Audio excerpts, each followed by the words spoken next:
Guys, welcome to our first vlog and welcome to our channel Civil Check. I'm your host Mahesh. Without wasting too much time, let's get started.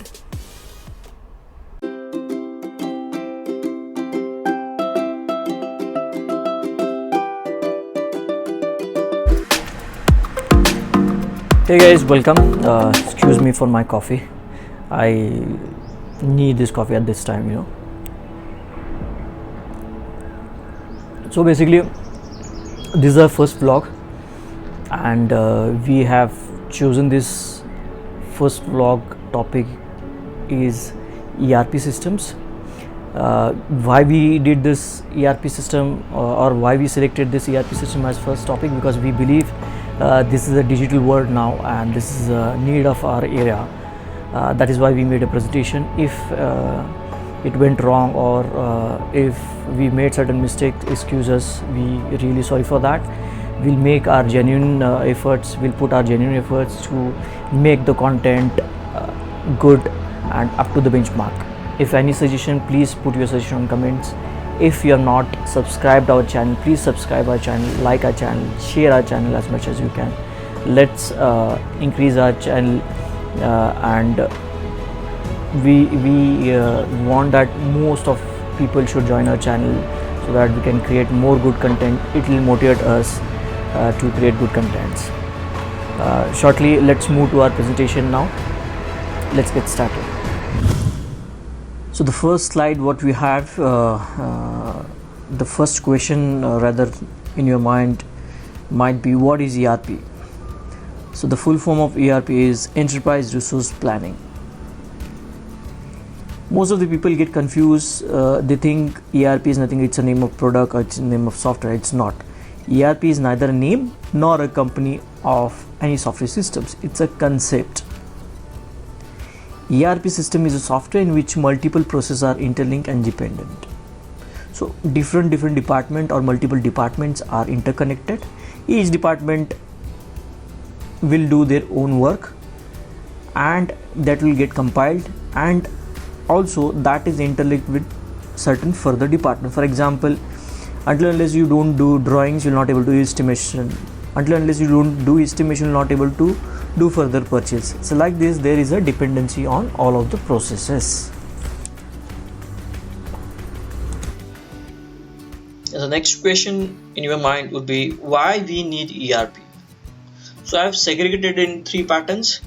The first, why we need in our industry and organization, and those needs will be as below. Our industry is unorganized. We require to organize all the processes what we have currently.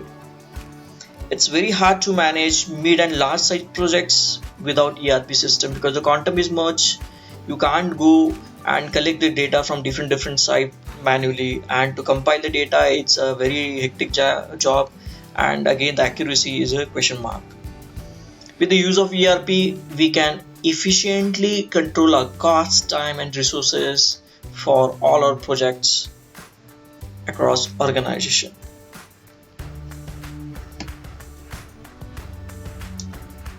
So again, why our management needs ERP? So the reasons are as below. Management will get all the real-time data from the ERP in just one single click. Again, there will be increase in resources efficiency with the use of ERP. They'll be able to control their project in much better way. So why employees under that organization needs this ERP? It will help to reduce the efforts to create reports, enhances team coordination, accuracy in data computation will be much more. They'll get real-time output from the systems. They'll be increasing their efficiency.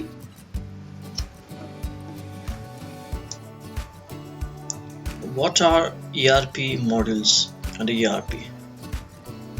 So there are different models in the sense you may have different departments, such as let's say you have tender management, you have estimation, accounts. So all those departments will have its own model. All those models are integrated to each other to get a required reports or output, you can say. So the models depends upon type of industry or type of work you do. For instance, you're a contractor will have certain set of models. If you're real estate builders will have different models. They may require lead management, but maybe construction industry in contractor they don't require lead management. So likewise, a type of work will vary. Based on type of work, the models will be varied. So let's briefly what I have shown here. I have listed out maximum number of models which are generally required for architecture companies, real estate and construction all together. So let's start now. The first model what I have mentioned here is called as tender management. Now this model, if you're a contractor, if you're taking contracts from your customers, so in this way the tender management will be very useful. For example, there will be tenders coming in newspaper or tenders on online platforms. You can capture all those details of tender information in tender management. Then you'll be able to do workings on those tenders. You'll code those tenders, and then out of which you may receive an award or it may be rejected. So all those kind of stuffs can be done in tender management. Then once if tender is awarded, or let's say you are doing work for your own, maybe your real estate company, you are going to build the buildings, then you may have set a certain budget. So the main stakeholders or the owners of the company, to launch a project, they'll have certain budget in their mind to finish a tentative project. So we have budgeting model here where you will set a particular budget. So whatever the executions you do, start from your designing, start from your estimation, costing, purchase, inventory, what are the expenses you do, all those are controlled under budgets. So there is a budget control. You're not able to exceed certain budgets, or else then there will be an approvals, or there is a permission required to exceed a specific budget, or budget has to be increased. So that is the reason we require this budget model. Then you have design. If you have received a tender or you are doing execution for your own project, then to start with you require design. Also you'll start designing by using different tools such as maybe AutoCAD or any other application or Revit. You'll do designing of the project. Now in designing we'll have in-depth details, so architectural firm will do the designing pattern of it based on your budget, but again that is controlled by overall above models. Further, we have model called as BIM, Building Information Modeling. So based on your drawings, you will able to segregate in detail BIM model for that particular project.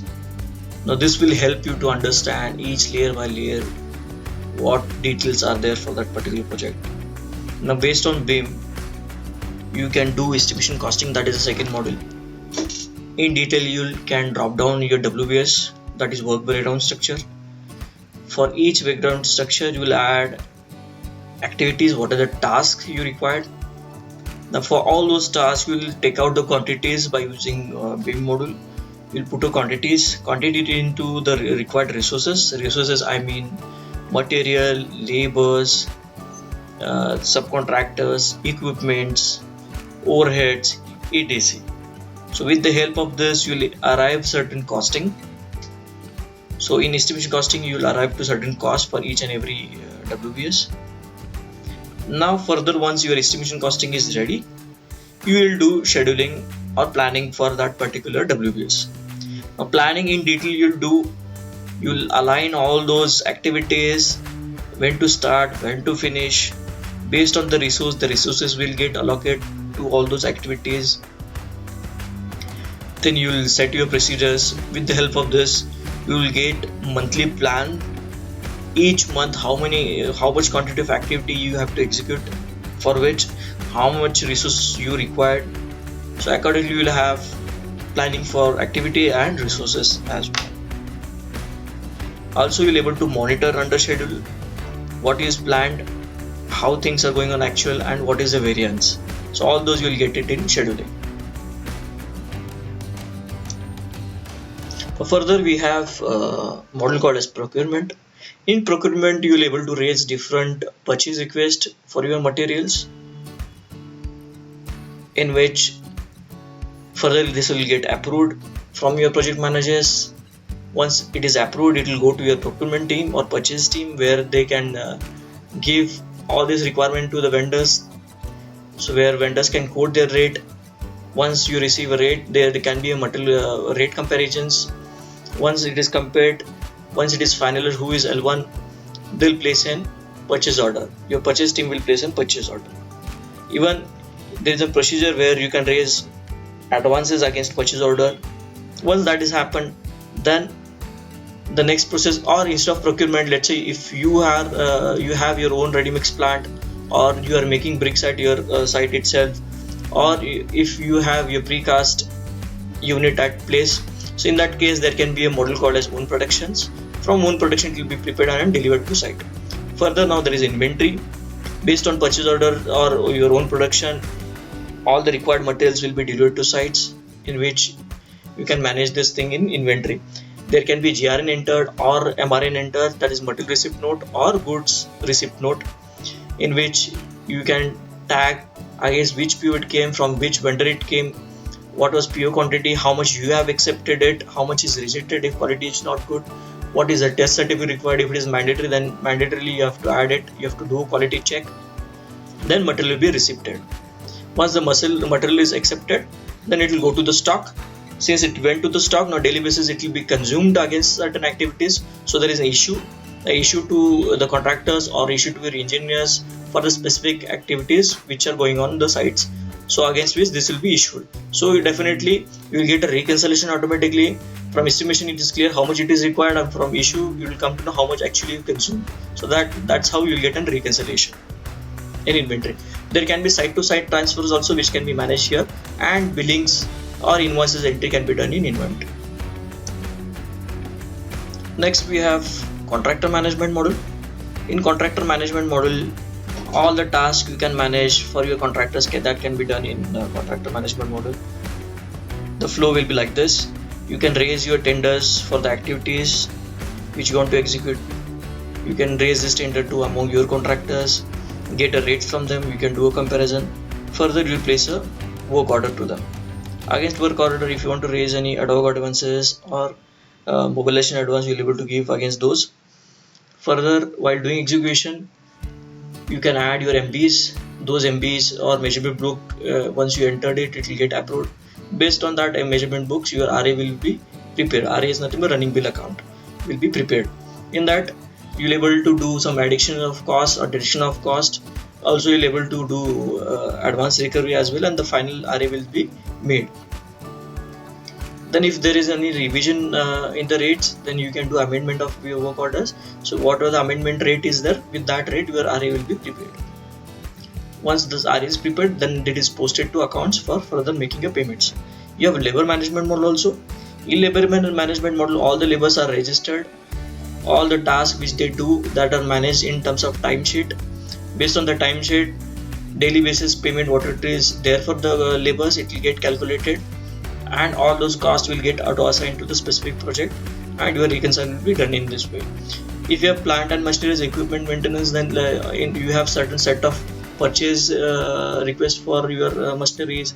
Then different procurement management will be there for machineries. Once you procure management, if you procure it some machineries, it will be handed to your custodian. Then custodian will deploy that specific machine or equipment or tool at your site, and thereon a separate logbook can be maintained for that. Based on the usage, based on the logbook, all the tasks will be maintained against which this work is done, and the cost will be allocated accordingly. Also, if there is an AMC, there will be AMC alerts for each and every machineries. Or if you are hiring certain equipments, again the same task can be maintained, how much hours of task is performed, how many days, or you may say how many months the specific equipment is used. We have HR and employee management model. Here all your HR related tasks can be managed, or all the employee related tasks can be managed here.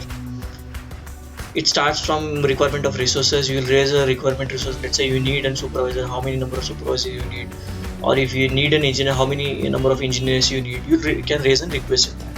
It will get an approved from your respective bosses. It will then further go to HR. Then HR will float this requirement. Then they can arrange an interview. Once interview is done, you can place in details how the your feedback, I mean, once the feedback is done, you will shortlist a candidate, you will put a job offer. Once that is there, then your candidate becomes an employee to you. Then all the basic relevant information will be fed in system. Further, all the payrolls are stabilized. Each month, what are the leaves you took, it will get deducted from the system, and accordingly your salary will be calculated. So your salary slip will be ready. If you want to do any leave request, you can do it from the system. So such kind of tasks can be managed in HR and employment management. Then you have admin module also. Any kind of admin related task can be managed. I mean, if you have a head office, in head office they may require certain materials for the offices, they can procure in this. You have telephone bill, you want to do travel management, those tasks, ticket booking, I mean, or any kind of other tasks which is required to their admin. All this can be managed here. Then we have document management. Any kind of documents across all these modules can be managed in documents. For example, you will attach certain documents, those are assigned to some of the engineers or concerned person, then that they have to perform certain tasks. If not, then they will get escalate. For each and every task, you will have the provision to attach the document. It will be remain there. If somebody needs to cross verify, they can go. For example, accounts module is there, they want to check your GRNs, which is attached at GRN level, though they can check there, and if they can preview and check all those data. So all the documents can be managed in single screen at single places, and anytime you can access all those specific documents. Then you have compliance model. All the related compliance related tasks can be performed here. Compliance can be, let's say you have RERA regulation authorities, or you have GST regulated authorities or TDS. All those tasks which need to be performed in a specific duration can be managed here. There will be alerts for you to pay certain taxes, there will be alerts to upload certain documents for the third party. So all compliance related tasks can be managed in this specific model.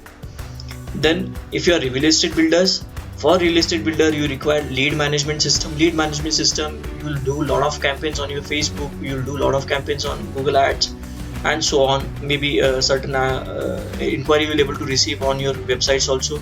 So all kind of those inquiry for your apartmental units or maybe villas or your plots can be captured, and all those will come in a certain system that will get auto allocated to your executives. Then they'll manage their follow-ups, they'll add their task, and they can do a site visit scheduling in that. Automated alerts to the customers, automated alert to the executives can be managed here. Based on that, all the data will be available in single screen. Then you have CRM also. Further, once the deal is get closed, then you can do a booking in that particular CRM. Welcome letter can be managed automatically, it will go to the customer. Then you can add your payment scheme. Once payment scheme is done, you can raise the demand letter demands for those specific payment schedules against which you will receive a money. Then you want to take a follow-up, you can take a follow-ups. There can be car parking management, broker management, you have then sundry creditor debitors and so on. Every further task till your position can be managed in this CRM system. All the cost related modules are interlinked to the module called as financial accounting. For example, if you have raised an RA bill, that will come for accounts people to make a payment. If you have raised any invoices against your purchase or material what you have received, that will come in finance account. Or if you purchase any equipment in your equipment model, that payment will come in finance, and from here they'll make a payments. All your credit debits will be managed here, all your JV vouchers. Based on this, your trial balance will be ready, and different kinds of financial report will be ready in just a single click. Then as a business owner or as an owner of the company or main stakeholders or respective project team, project managers, they'll get their respective business analytics against all the status for the project, how the project is going on, whether it's going on time or not, whether it is going on based on the cost or not, whether there is any variation in the cost. So also such kind of costing or different kind of analytics will be available in the tool called as business analytic. Then we get a dashboards also. Multiple software has their own dashboards. So on dashboard in a single screen you will get all kind of outputs which is required. Again, those can be customized. Management will have their own requirement dashboard. Engineers or managers will have their own dashboards, and the person who is at entry level, they will have their dashboard, different dashboard reports. and each and every module will have a number of various report what they require. So this will be very useful. Within one click you get all kinds of output in a single place with more accuracy of data. Now last question is, should we do an ERP course? I would like to say yes. If you don't have any experience in ERP application, please do that. It will help your overall profile. It will increase your chance of getting appointed in good organization. Nowadays most of the companies has ERP. Almost 95% of the companies has some sort of ERP systems at their place, so it's better to do ERP course. If you don't know anything about ERP, please do that. Hey, welcome back from such a long presentation. Hope you like the presentation. If any suggestion, don't forget to comment us. We'll try to improve as much as we can. Just now we have covered some sort of idea about different kinds of model in this ERPs. In future we'll make in detail videos for each one of those models. We will have in-depth knowledge. I believe we will have in-depth knowledge. And my request to all of you, if in your organization if you don't have ERP system, please talk to any vendor, or if you are owner or main stakeholder of the company, please initiate this process. Talk to any ERP vendor which suits your requirement, have a proper evaluation and get it implemented soon. This is the need and this is the future of our industry. So don't forget to switch your manual processes to any of the ERP systems in this market. Till then, take care of your friends, take care of yourself, take care of your family, take care of your employees, take care of your laborers, take care of everyone around you. Sanitize your hand, wear mask, maintain social distance. Till then, bye bye, and don't forget to like, subscribe and share our channel. Let's spread our channel as much as you can. Thank you. Bye bye.